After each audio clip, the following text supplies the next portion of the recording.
It's a deadly mystery, shrouded in myth and buried for more than a century in the Colorado mountains. The legend of a murderer and a cannibal who terrorized the West. He is a man of historical controversy, considerable historical controversy. 100 years later, a team of modern-day scientists searches for the truth behind the story of Alfred Packer. Boy, am I glad to see you. And the basis for the historical controversy is whether or not Alfred Packer did the unthinkable. But the stories written in the bones ignite a debate. There's no doubt that he was a cannibal. What is in doubt is that he's this ruthless murderer. Only the bones hold the truth. Forensic scientists must unlock the long-buried secrets of the dead to solve the mystery of the Colorado cannibal.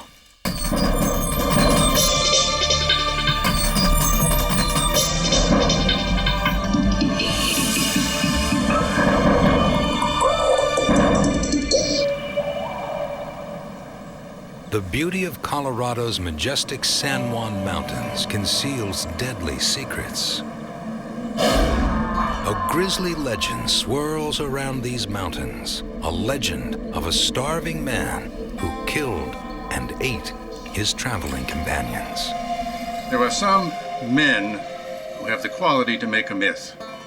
There are some myths that have the quality to make a man. It's the latter that's Alfred Packer.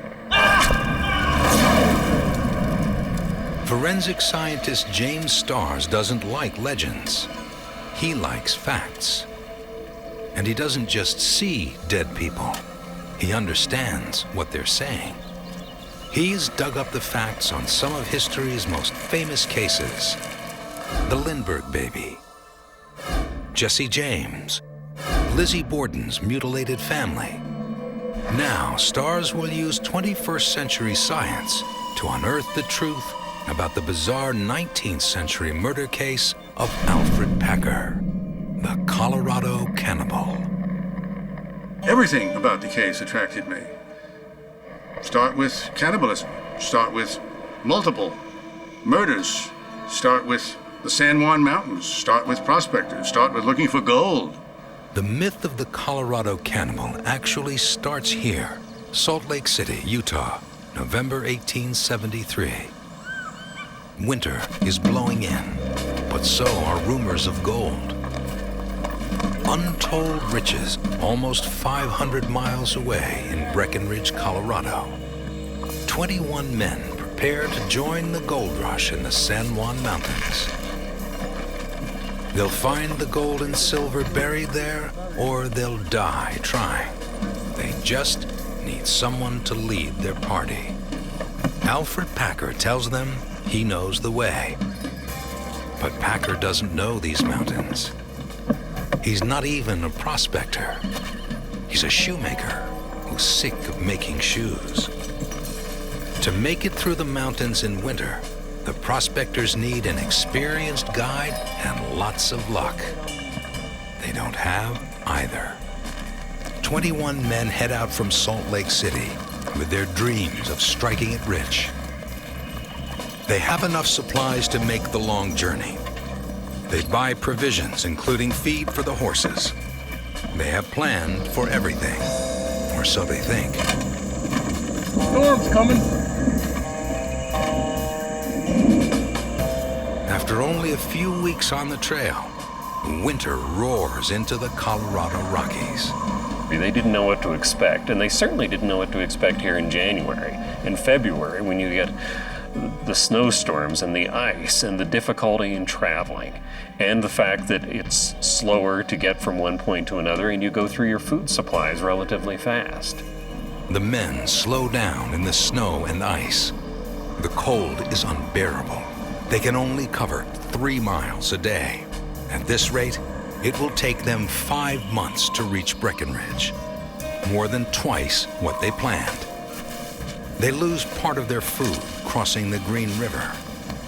Then, after 10 weeks on the trail, they stumble across a Ute Indian camp. The chief knows the Colorado winters and offers a stern warning. It was the Ute Indian chief, Hooray, who told all of them, don't go into the San Juan Mountains. The prospectors decide to stay with the Utes till late winter.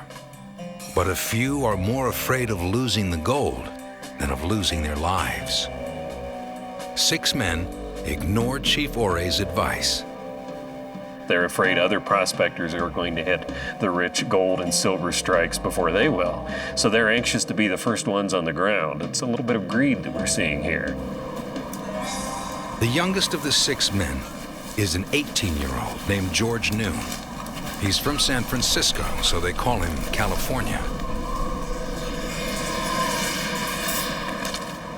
The old man is Israel Swan. There's James Humphrey from Philadelphia. Frank Miller, who used to be a butcher. And Shannon Bell is a Civil War vet with a shock of red hair. As they're leaving the Indian camp, Alfred Packer offers to lead the party.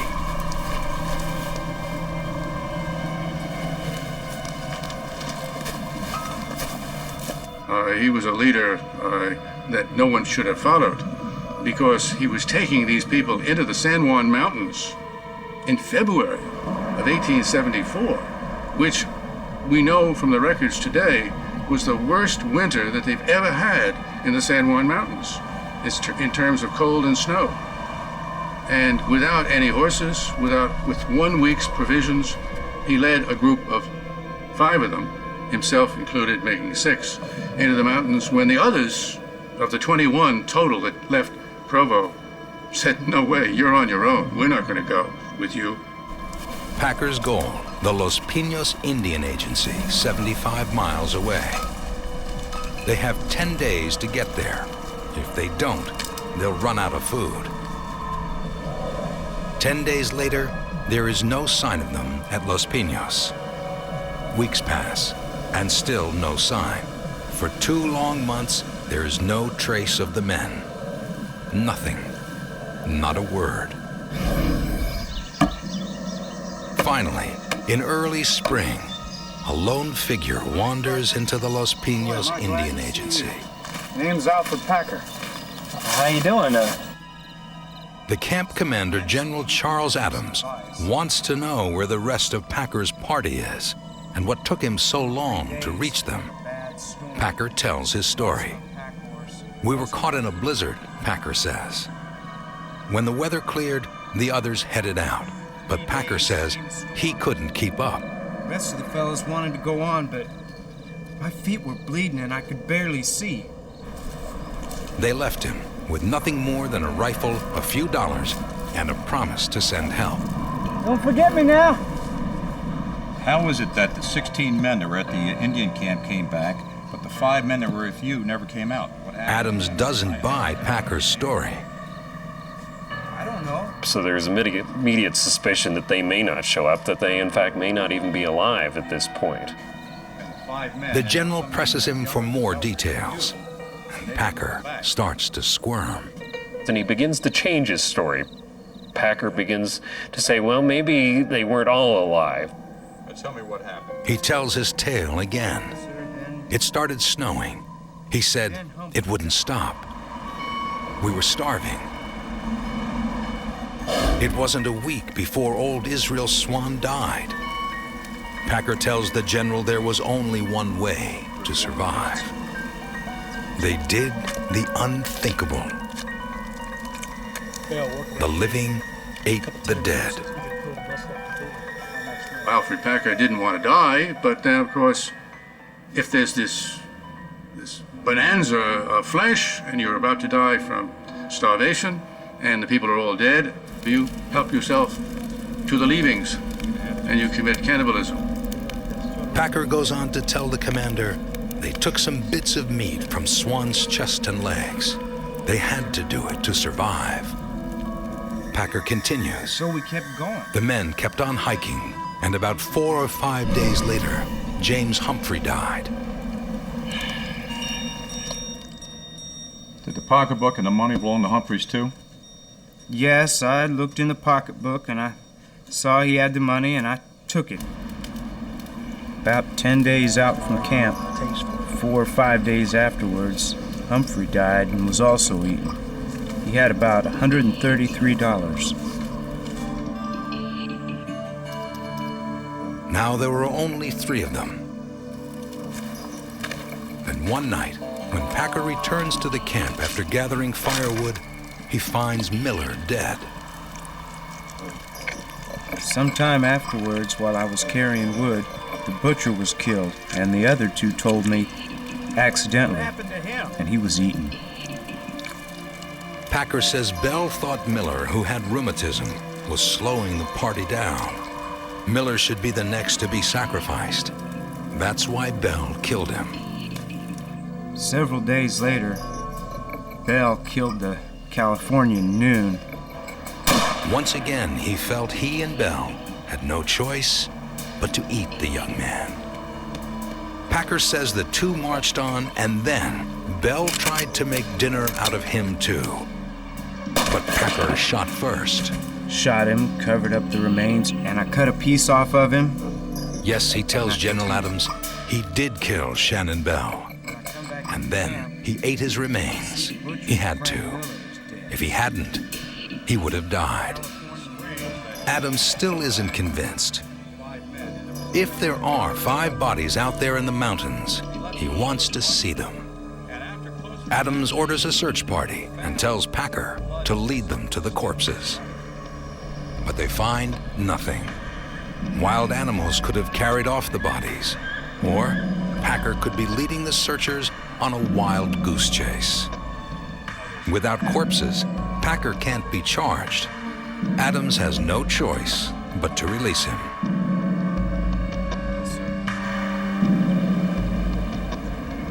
Later that summer, an artist sketching for Harper's Magazine stumbles upon a truly hellish sight.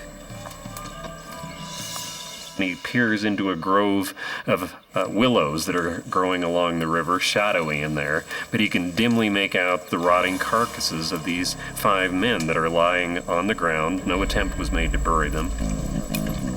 John Randolph has found 5 decomposing bodies. Immediately, he grabs his pencils and pad and starts drawing. At the time, the bodies were partially decomposed and showed injuries to their heads. It captivates Harper's readers and grabs the attention of one man in particular. They seem to be Packer's victims.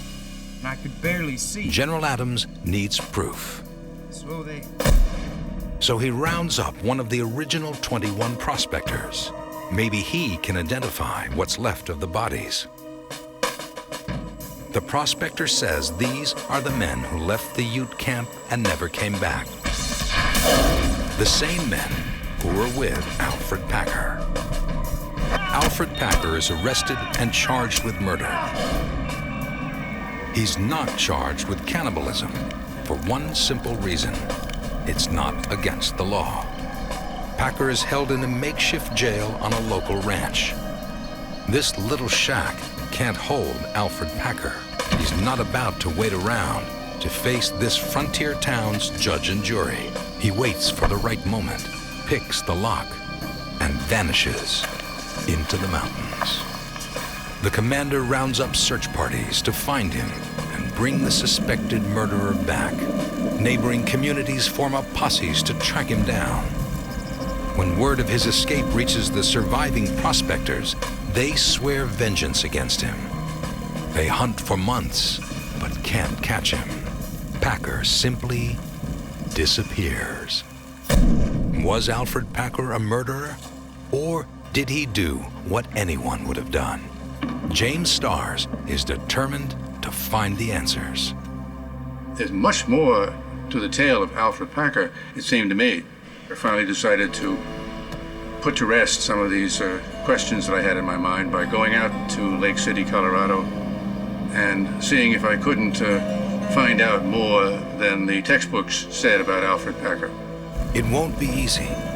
The San Juan Mountains have held a tight grip on Alfred Packer's secret for nearly 130 years. Starrs has a lot of catching up to do, but using modern forensics, He hopes to find the bones of the 5 prospectors and listen to what they have to say. It's Starr's only chance to solve the legend of the Colorado cannibal once and for all. Forensic scientist James Starrs wants to find out what really happened on that cold, deadly day in the Rocky Mountains. His team will dig up long-buried bodies and listen to what they have to say. But first, he has to find them. No one really knows where they're buried. Legend leads him to a place called Dead Man's Gulch. Starrs has assembled a forensic team that includes a pathologist, an anthropologist, a geophysicist, and an archaeologist, even a forensic backhoe operator. Starrs is so driven to bring logic to this legend that he is paying for all this himself. But he only has enough money for 30 days, and the clock is ticking. The most immediate concern was to make certain that I was right as to the location of the burial place. And then we did the ground penetrating radar. That sold me. Whatever's under the ground there there are anomalies, 1, 2, 3, 4, maybe even more than 5. But there are anomalies there that are very close to the surface.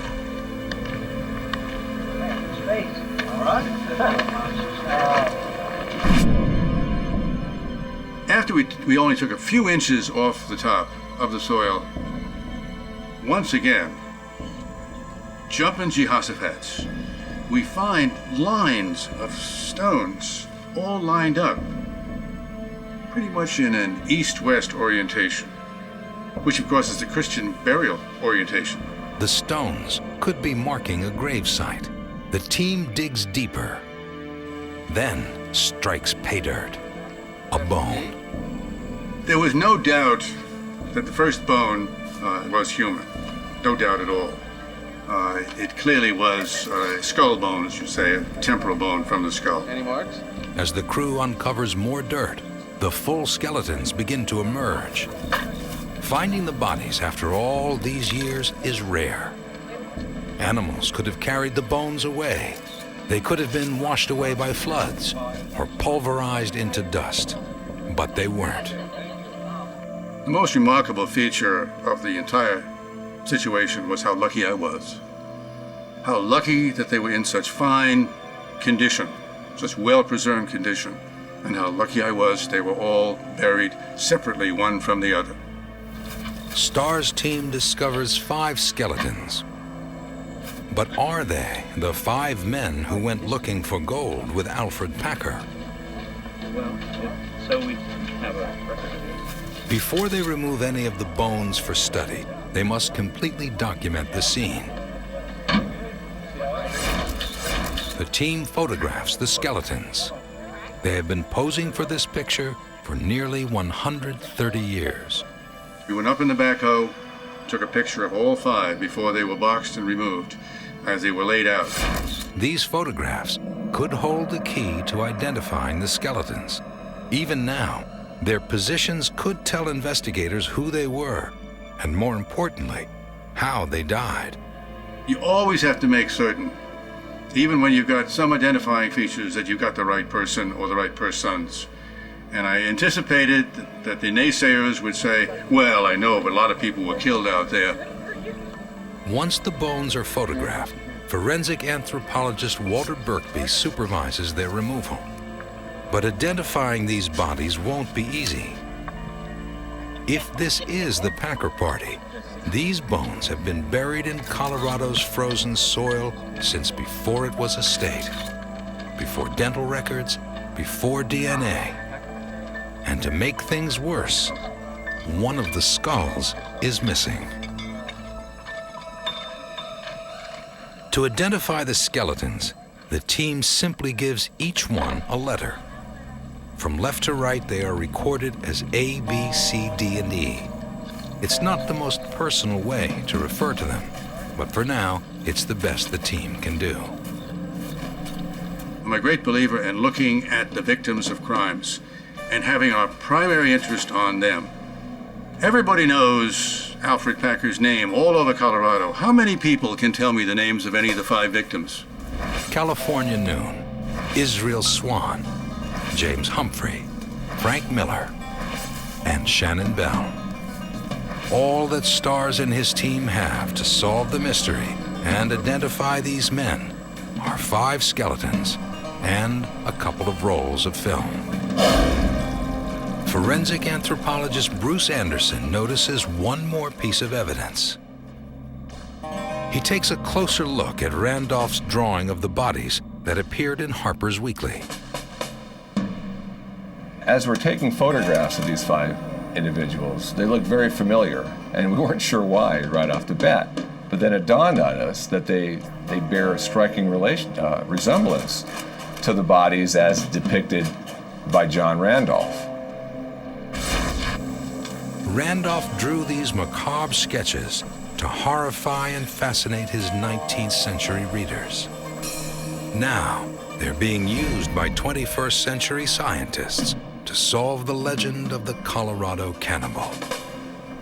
They were all in the same position as Randolph had them, and some of them, in fact, in the same articulation of arms and legs and heads and so on, the way that Randolph had drawn them, which indicated to us not only that they were human, but that they were not 5 random prospectors who had been killed by the Indians. They were 5 prospectors who were related directly and were the 5 prospectors that had been accompanying Alfred Packer. The left lower limb. Anderson compares the skeletons in the ancient sketches to those in the modern photos. He starts with Israel Swan. And if you take a look at the person in the Randolph sketch that's labeled Israel Swan, we see that the left thigh bone is disconnected from the left hip bone. The only individual that matches in the grave photograph is individual E, where in fact the left thigh bone is clearly disconnected from the left hip bone. Anderson then moves on to skeleton C. Taking a look at individual C in the excavation photo, we see that the right leg is extended, the left leg is flexed at the knee and the hip, the head is tilted to the left. The only individual that matches individual C here in the excavation photo corresponds to the person depicted in the middle of the Randolph sketch and labeled as Shannon Wilson Bell. We see the hip. They're all there. Miller, Humphrey, Bell, young California Noon, old Israel Swan. But how did they die? The cold bones tell a chilling tale. A tale that doesn't match Packer's. Back in the lab, Walter Birkby deciphers the clues written in the bones. They were maybe sleeping. It was colder than a well digger's fanny in the Klondike, and so therefore they were all bundled up. Every one of them had hatchet marks to the skull, multiple hatchet marks. They're deep, they're fracturing, they serve the purpose of dispatching the individual. Birkby counts 478 tool marks on the 5 skeletons. The evidence also indicates an axe smashed in the skulls. Natural causes? No way. These men were murdered, and not the way Packer explained it. They either hit themselves in the head and committed suicide, or somebody did it to them. Now, what would you suspect would be the likely story on a situation like that? These guys are not going to sit there and club themselves to death just so that they can put themselves out of their misery. That doesn't make any kind of sense at all. They were striving to remain alive long enough so that the snow would eventually melt and they can get the hell out of those damn mountains. Rifles, we ought to be able to shoot something up here. Did Alfred Packer take a hatchet to all 5 men? The injuries to the bones tell Birkby someone hacked all 5 men to death. One person did it because the modus operandi is the same. It doesn't vary that much between individual.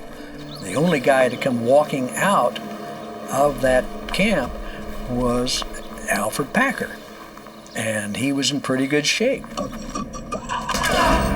James Starrs and his team are digging for answers, and they've already unearthed a few. It now looks like Alfred Packer is a liar. But these skeletons have many more stories to tell, and some will cut right to the bone. Forensic scientist James Starrs and his team have found the bodies of the men who went into the San Juan Mountains with Alfred Packer. Now these forensic specialists study the bones to uncover the truth about the Colorado cannibal. Toolmark expert Luke Haig finds some gruesome evidence buried with the men. He notices small nicks on the men's forearms.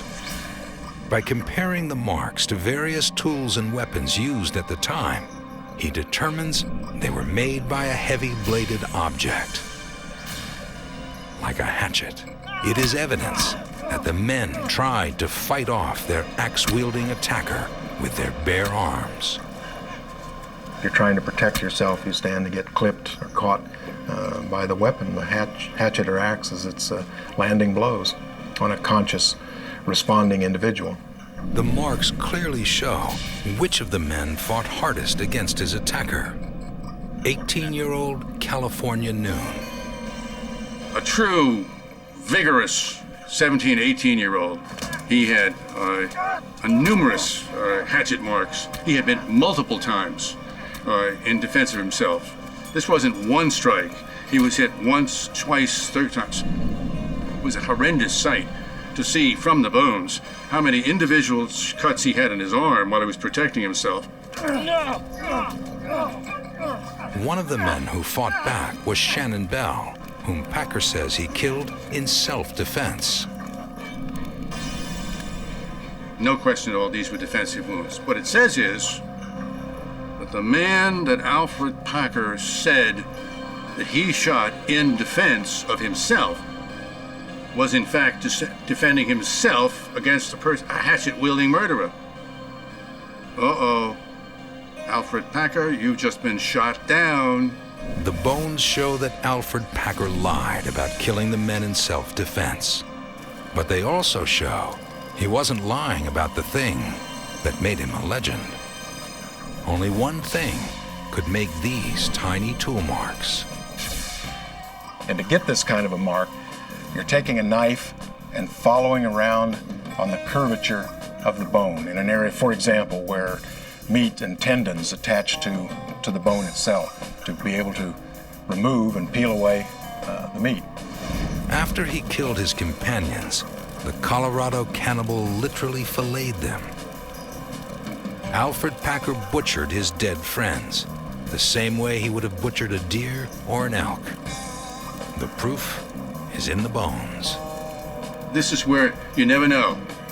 This is the terra incognita, the unknown ingredient. You never know. I never thought that we would find cut marks that we could actually see after 115 years in the ground. At last, Starrs believes he has answered all the questions. He even understands why Packer did it. The Packer party headed into the San Juan Mountains, and winter roared in after them. They were snowbound and starving. Packer had to do something to survive. He is a man of considerable historical controversy. And the basis for the historical controversy is whether or not Alfred Packer did the unthinkable. You think unthinkable is killing. No, unthinkable is cannibalizing.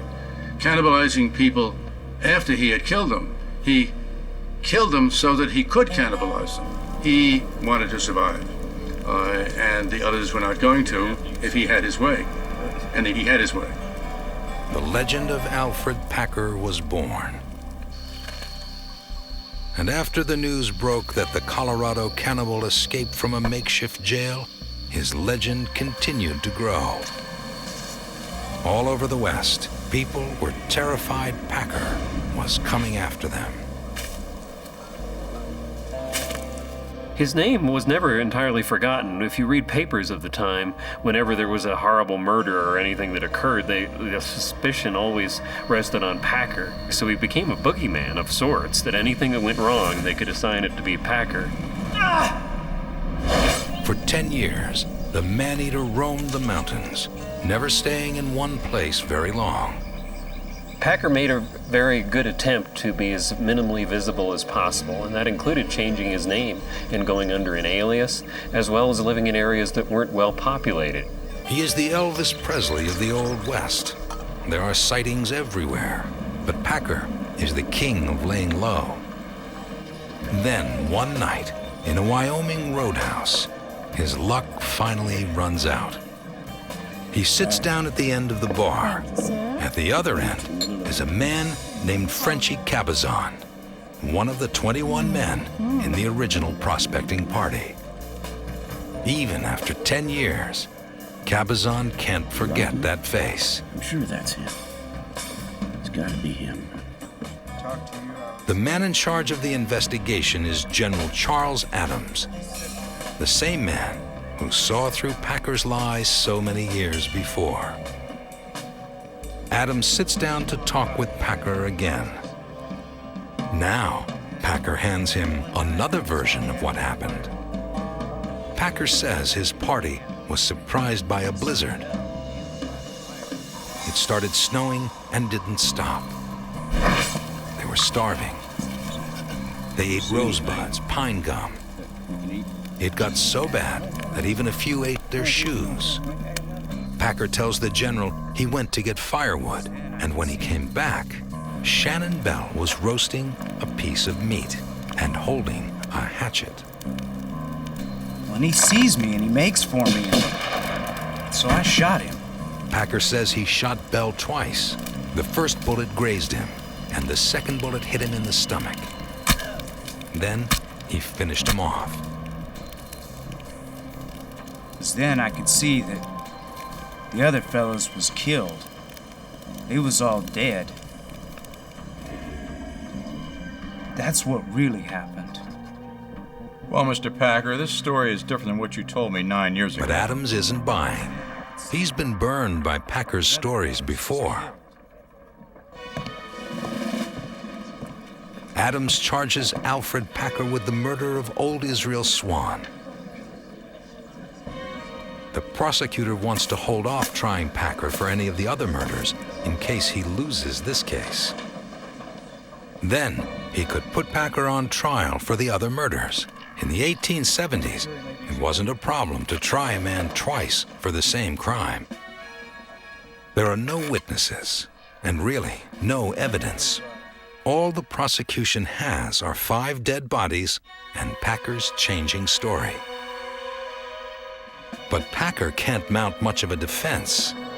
It's his word against that of a dead man. Mr. Packer, will you please rise? The verdict is never in doubt. We, the jury, find a defendant, Alfred Packer, guilty. At some point within the corporate limits of Judge the town, Melville B. City, Gary passes sentence. County of Hinsdale, and between the hours of 8 a.m. and 3 p.m. of said day, you then and there, by said sheriff, be hung by the neck until you are dead, dead, dead. May God have mercy on your soul. Bailiff, remove the defendant. Jury, your work is appreciated. Thank you. You are dismissed. Court is dismissed. But Packer had broken out of jail before. He might do it again. So an angry mob of townspeople forms outside the Gunnison courthouse. They don't want to wait for procedures or appeals. So Packer is moved for his own safety.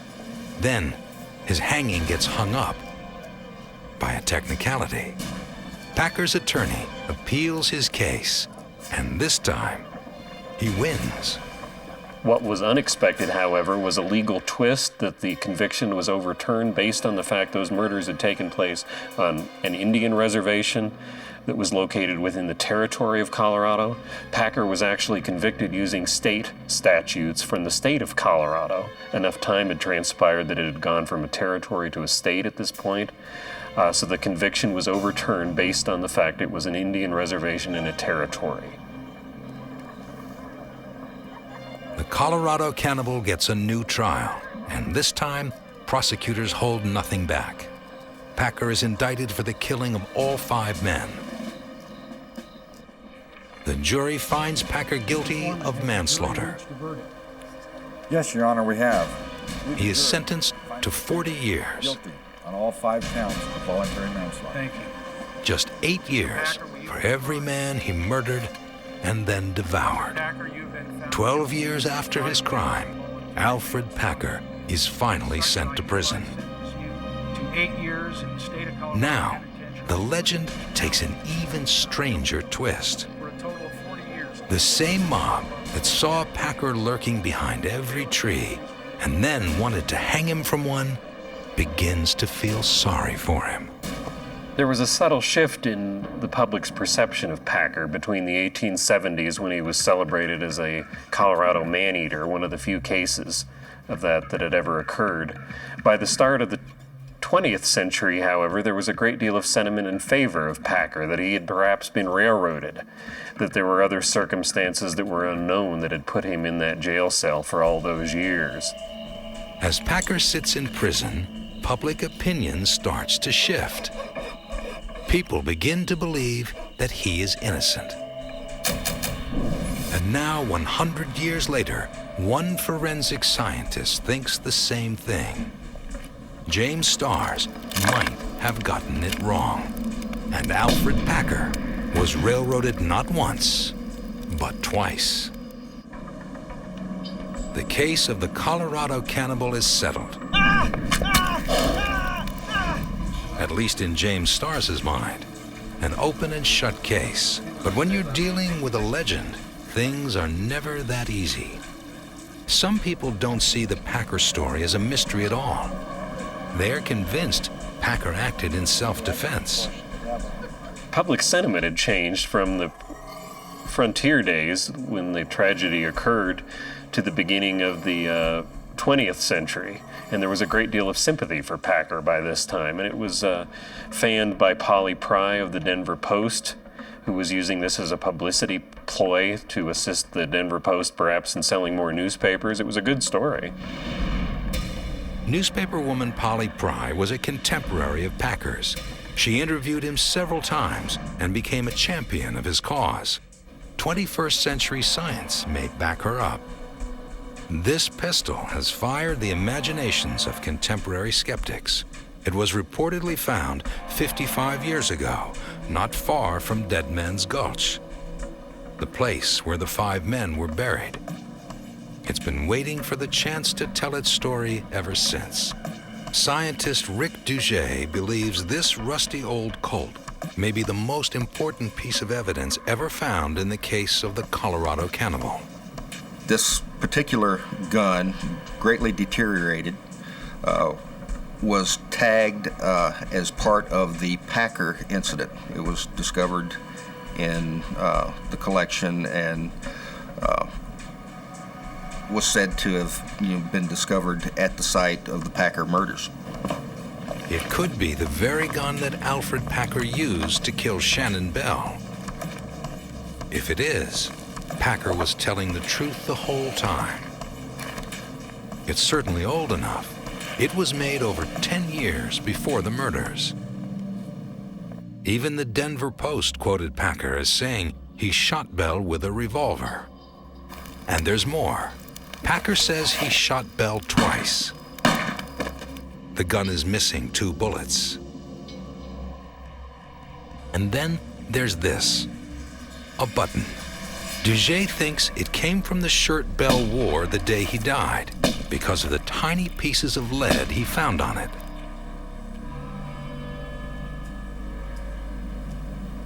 These lead fragments are highly consistent with the lead that was sampled from the bullet in Alfred Packer's gun, and they're highly consistent with lead that was sampled from similar cartridges made around the same time by Remington Arms. So given these three consistencies, it leads us to believe that this most likely is a bullet fragment that came from Alfred Packer's gun. Duget doesn't have the bullet that killed Bell, but he thinks he knows where it landed. Right here, in the hip bone of skeleton A, the man Duget believes is Shannon Bell. Well, this is really the skeleton that we're mainly worried about. This is Shannon Bell. This is the left ilium showing the bullet hole inside the ilium. This is a blow-up of the entrance wound here. And this is a blow-up of the exit wound on the ilium of Shannon Bell. So now Packer's defenders have their evidence. Packer shot Bell with this pistol, just like he told General Adams. The bullet left its mark on this button and went through Bell's pelvis. It's enough to convince Duget that Alfred Packer was innocent. The legend states that Alfred Packer is a murdering cannibal. What we have done is given some credence to part of Alfred Packer's story, and if you can say that part of his story has credence, then maybe the rest of Packer's story is also believable. But there is one more piece to the puzzle, one last calcified clue that will solve the case of the Colorado cannibal once and for all. It's something Shannon Bell has had up his sleeve for nearly 130 years. For more than a century, most everyone around here assumed Alfred Packer was a murderer and a cannibal. But new evidence shows he may have been wrongly convicted. Dr. Rick Duget believes Packer acted in self-defense. This gun, this button, and this bullet hole tell him that's how it happened. But James Starrs and his forensic team, the ones who dug up the bones in the first place, say that theory is full of holes, starting with the notion that this hole was made by a bullet. I looked at it, and I looked at it under the microscope, and we x-rayed it and everything else, and it didn't look like any gunshot wound that we'd ever seen. So it's carnivore mark, and we see that same kind of mark on other bones that are in the burial pit. It's very typical of things that we see all the time in the remains. No, we'd expect... Duget disagrees. Gross disarticulation of the bodies, meaning the bones being... He's a zoologist, and he knows a bite mark from a bullet hole. No, this is not carnivore activity. If this was made from a large carnivore, what we'd expect to see is bone fragmentation in two opposite directions, where the canines actually mesh together, pushing bone fragments away from each other. So we'd see smooth areas on one side, fragmentation on another, and we don't see that. Starrs agrees that several things could have made this hole, but there's no way one of them was a bullet. It's very discernible when a bullet has left a hole in a bone. A hard surface such as a bone will show, particularly in the exit area, the cavitation that occurs, the larger outward cavitation that occurs when a bullet exits through the bone. Because Starrs and his team believe this is not a bullet hole, they are convinced Duget is looking at the wrong skeleton. Duget's theory is based on his identification of Shannon Bell as skeleton A. Starrs and his team believe skeleton C is Shannon Bell. The idea that Bell is skeleton A started with a newspaper reporter who didn't check his facts. There's only one way to settle the debate. Starrs' team has to prove that skeleton C is Shannon Bell. To do that, they'll go back to the only records about him that exist. Bell fought in the Civil War, so the team examines his military records. Bell was wounded in battle. A Confederate bullet went through his left arm and shattered his elbow. When we examined the remains, he did have an old gunshot injury to his left elbow. Once again, the bones hold the answers. Shannon Bell is Skeleton C. The all-star team has used 21st century science to confirm the verdicts of 2 pioneer juries. You know, we had a chance to use techniques of forensic anthropology that are usually applied to modern medical legal cases on this historic case. It was a really good chance to try to answer some questions on a case that was well over 100 years old. At last, nearly 130 years after they were bludgeoned to death in the Colorado wilderness, Alfred Packer's victims can rest in peace. I put a face on them. I put a life on them. These are people. I looked at Israel Swan and I saw the damage to his spine from all the digging that he had done over these many years as a miner. I felt for that man. How could he possibly be out there doing what he was doing, expecting to survive? You all right? No, I'm not all right. George Noon, what was he doing out there? And who was he? All these things to me make these people live.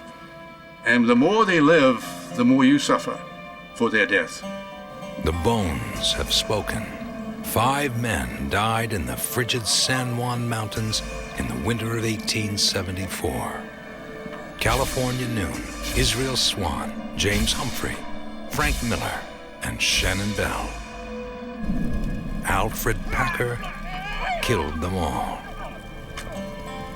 He is the most malodorous man that I've ever seen. In all the books I've written about crimes being committed, he is the most foul of the foul, in my view. Why? Because not only did he cannibalize them, but he killed 5 so he could survive when he could have killed 1 and survived off 1 and killed the other, seriatim, individually. So he killed all 5. The whole concept of what he had done more than boggles the mind. It's destructive of the mind.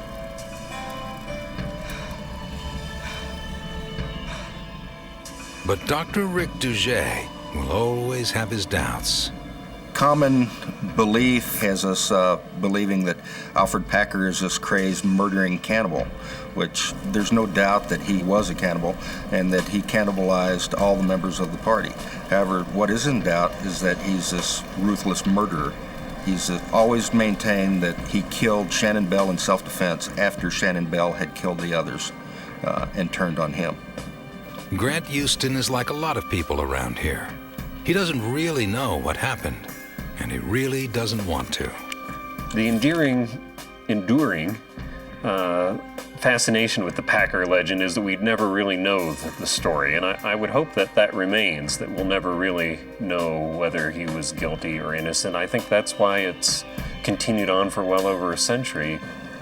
Alfred Packer was one of the most notorious criminals of the Old West. But some will always believe he was convicted of a crime he didn't commit. Either way, he died a free man. After serving less than half his 40-year sentence, Packer's health began to fail. The governor released him on parole. He spent the rest of his life south of Denver, no more than 200 miles from where his 5 victims died. On April 24th, 1907, 33 years and 8 days after he wandered into Los Pinos Indian Agency, Alfred Packer finally died. His death certificate says he died of senility, trouble, and worry. But even in death, there is one more legend. After leaving prison, Alfred Packer never ate meat again. The Colorado cannibal became a vegetarian.